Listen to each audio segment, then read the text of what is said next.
Bahkan ngantor, bismillah juga. Bismillahirrahmanirrahim. Nyampe kantor, wah kayaknya ini gak ada yang tahu nih. Ini duit ini gak ada yang tahu nih. Kayaknya bisa dibawa ke rumah.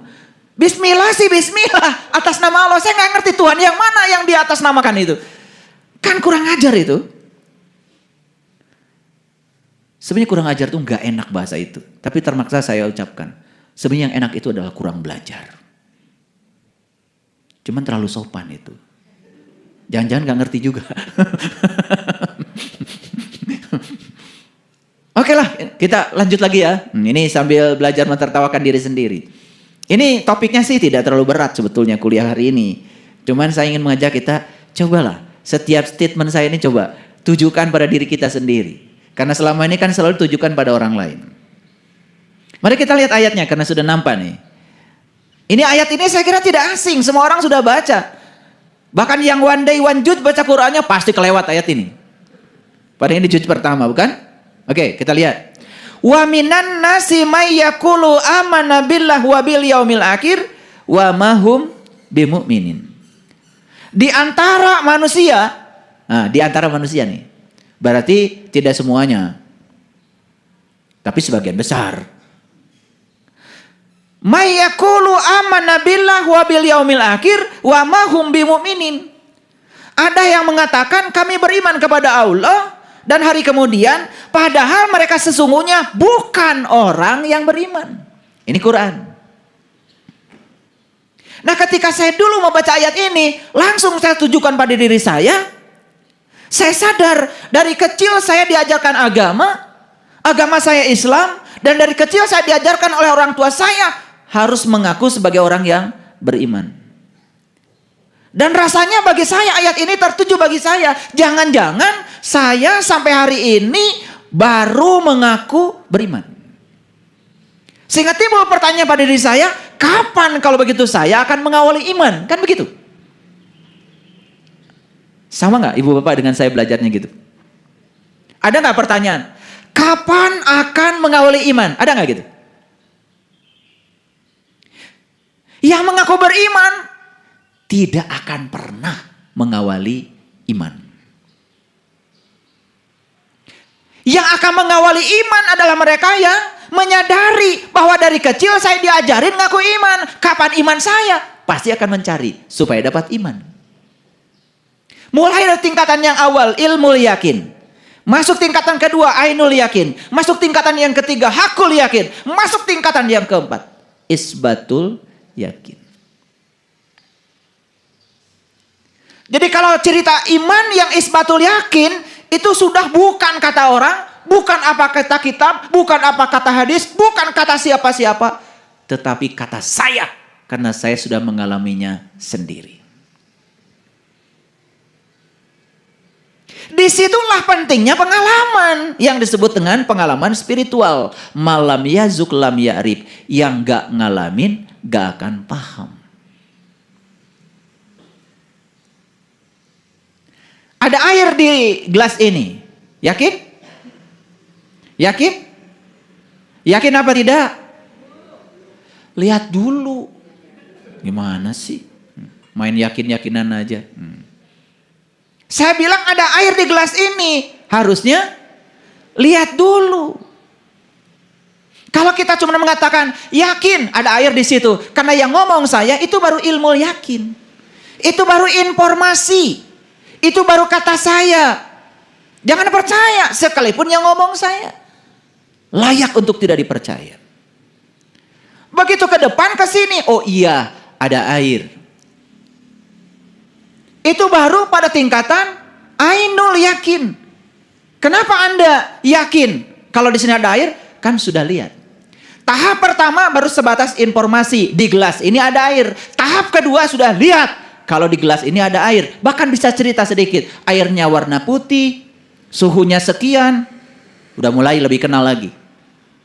Tingkatan yang ketiga, hakul yakin apa? Minum. Ini air apa? Bener gak ini air minum? Mineralnya berapa? Bener gak mineral? Jangan-jangan sudah pakai reverse osmosis, mineralnya sudah ditiadakan. Sampai detil-detilnya tahu, itu hakul yakin.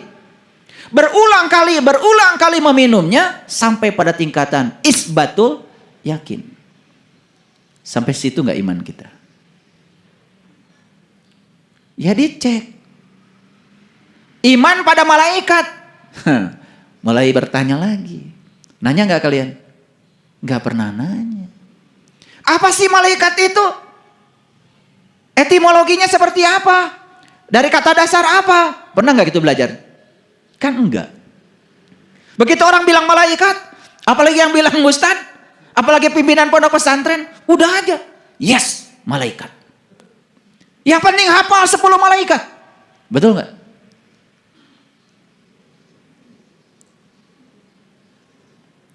Padahal di Quran dikatakan, kalau kamu ingin tinggi spiritualmu, kenali 8 malaikat. Dan kalau kamu ingin tinggi spiritualnya, jangan kenal sama 2 malaikat. Jangan 10-10-nya kita kenali. 2 malaikat yang tidak boleh kita kenali. Satu namanya malaikat Atid, pencatat amal buruk. Yang kedua malaikat Malik, penjaga neraka. Jangan kenal sama dia.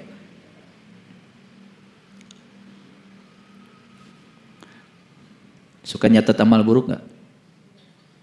Amal buruk siapa? Orang lain. Siapa yang nyatet? Dicatat di mana? Di mana catatnya? Si Anu, keburukannya Anu. Di mana dicatatnya? Di sini bukan? Nah, itu Atid. Jauh-jauh belajar malaikat. Yang nyatet kamu, yang ngapalin keburukan kamu. Betul nggak? Iya. Kan yang tahu siapa kita, yang tahu apa yang kita lakukan, kan kita sendiri. Walaupun orang lain tidak tahu, tapi kita tahu. Coba, pernah nggak begitu? Ini praktek.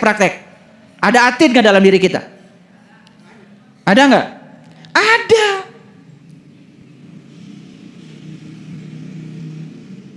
Ada malaikat Malik milik. Milik itu ego. Ego berarti aku. Betul nggak? Silahkan. Kembangkan egomu. Menderitalah hidupmu. Maka tubuhmu akan jadi neraka. Dijaga malaikat Malik. Malik milik. Tuh, sederhana kok. Ada nggak yang jaga dalam dirimu? Ada nggak? Ada. Buktinya apa? Kamu tersinggungan. Kamu gampang marah. Baperan. Dikit-dikit dipikirin. Nah itu. Malik tuh. Betul nggak? Nah karena kita belajar malaikat tidak praktek seperti itu. Apa yang terjadi? Emang di akhirat akan ada tes formatif gitu? Ada soal dari guru agama di akhirat. Syarat masuk surga harus hafal 10 malaikat. Ada cerdas cermat sebelum masuk surga. Sebutkan malaikat penjaga surga. Ridwan. Masuk surga enggak? Masuk surga enggak? Kejadian itu aja belum tentu ada. Ridwan itu artinya ridho.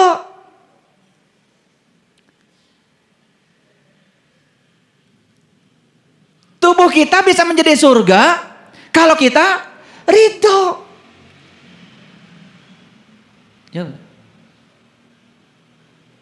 Kejadian sebesar apapun, kontradiksi sebesar apapun, kalau kita ridho, gak jadi masalah. Menjadi masalah ketika ridho. Jadi Ridwan itu bukan dihafalin, praktekkan dalam hidup supaya kita ridho. Kan gitu sebetulnya. Betul apa tidak? Tuh, makanya kalau ingin naik spiritualnya, praktekkan 8 malaikat. 1 malaikat. Malaikat apa? Urutannya yang betul. Malaikat apa dulu? Jibril. Urutannya yang betul. Kalau ingin naik kesadarannya, urutan malaikatnya harus betul. Malaikat siapa dulu yang pertama? Ridwan, ngarang aja.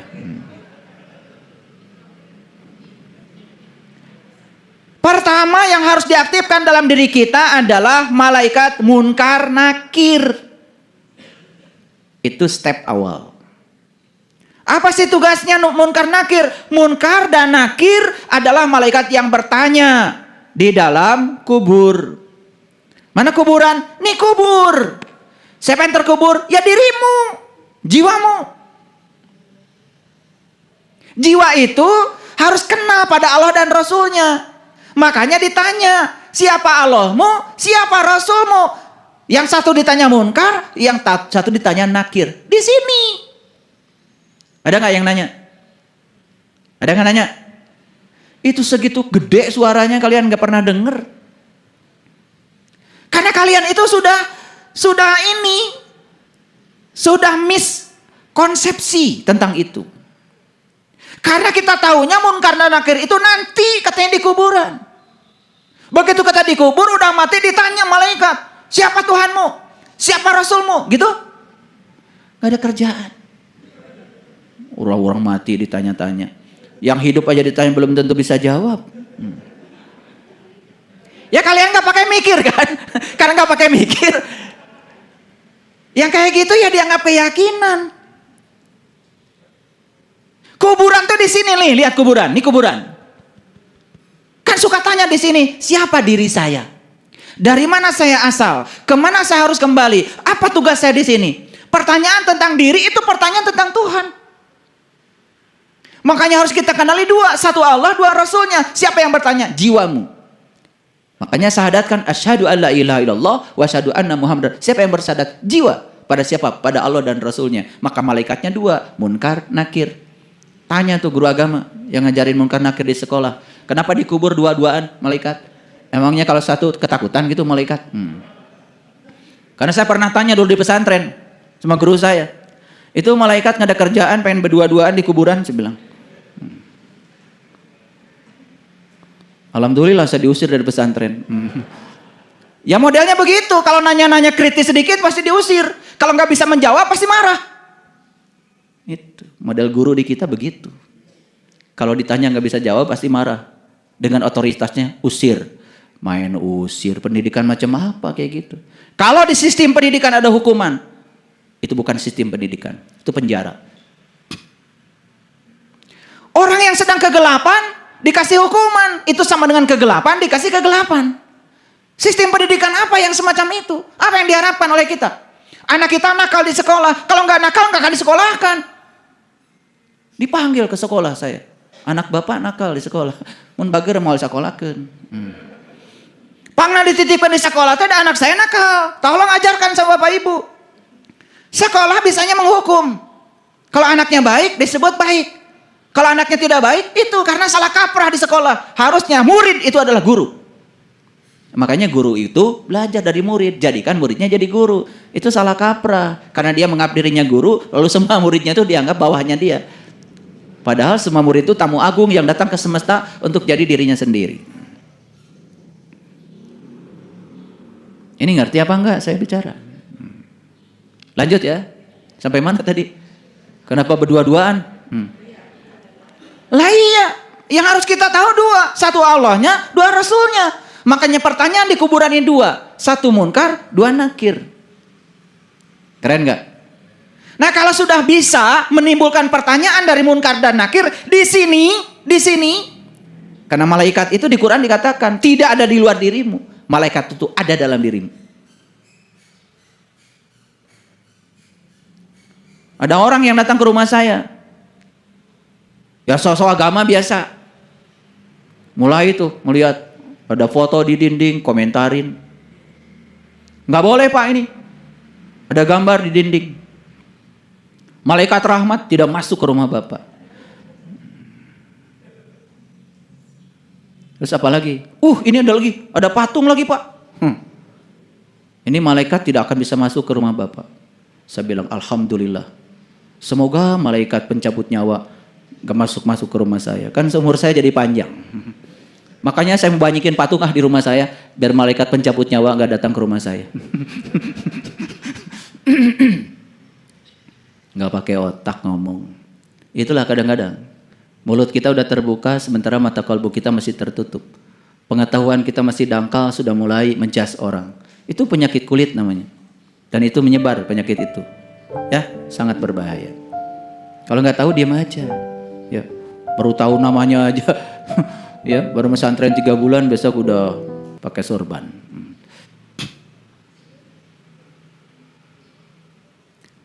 Jadi urutan malaikatnya juga kalian udah salah. Coba sebutkan urutan malaikat yang betul supaya kita kesadarannya naik. Tadi ngaco. Ada Ridwan, ada Jibril, suka-suka aja. Urutan pertama adalah malaikat munkar, nakir. Selanjutnya apa? Nah, setelah munkar dan nakir, kan ada pertanyaan dalam diri, saya ingin tahu sejatinya diri saya. Leluhur kita di tanah Jawa sudah bilang, kalau kamu ingin tahu siapa sejatinya diri kamu, kamu harus kembali ke rahim ibu. Harus belajar mati sakjeroning urip. Kalau di Quran surat An-Nisa dikatakan, bunuhlah dirimu, keluar dari kampungmu. Berarti malaikat siapa? Ijrail. Pencabut apa? Pencabut nyawa. Jadi tahap kedua kita harus belajar dari malaikat Ijrail, pencabut nyawa. Ngerti maksud saya? Awas, bukan pencabut nyawa. Mati beneran. Kalau mati itu nggak usah dibicarakan lagi. Quran tidak cerita mati itu. Quran cerita mati selagi hidup. Makanya kullu nafsin zaikatul maut. Setiap yang bernyawa harus merasakan rasanya mati. Merasakan rasanya mati kudu hirup. Merasakan rasanya mati itu kalau pada saat kita masih hidup. Orang mati tidak bisa merasakan mati. Yang bisa merasakan mati itu orang hidup. Mikir. Gitu aja nggak pakai mikir.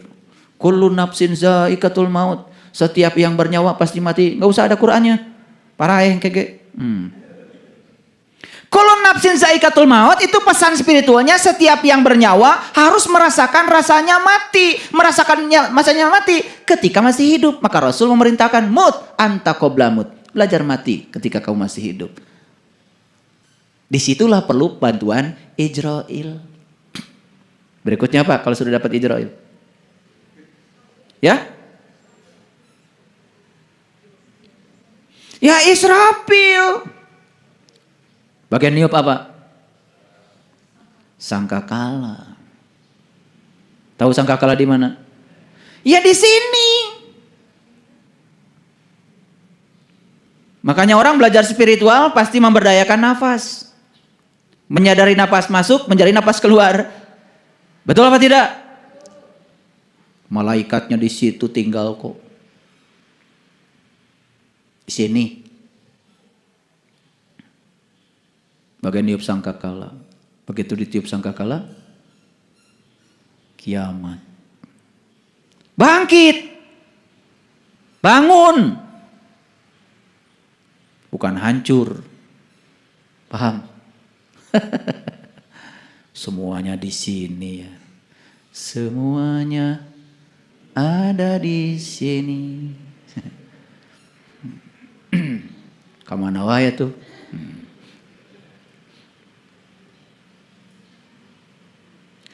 Begitu sudah bangkit, berikutnya apa? Malaikat apa? Malaikat apa?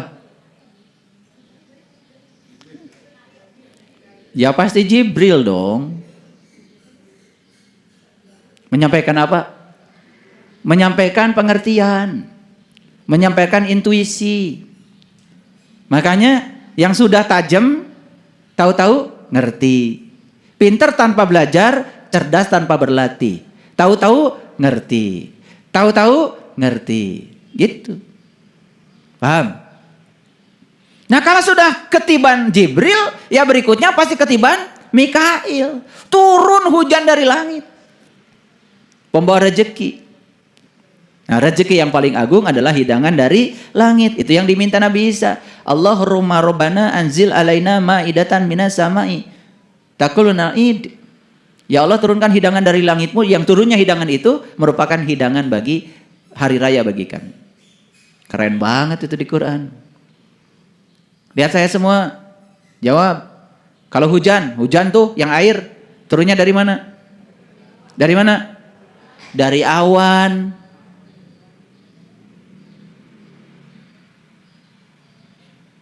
Kalau hidangan-hidangan spiritual turunnya dari mana? Dari langit. Bedain awan sama langit aja pusing kalian. Kalau hujan yang syariat itu dari awan. Di Quran tidak ada cerita hujan yang itu. Di Quran itu cerita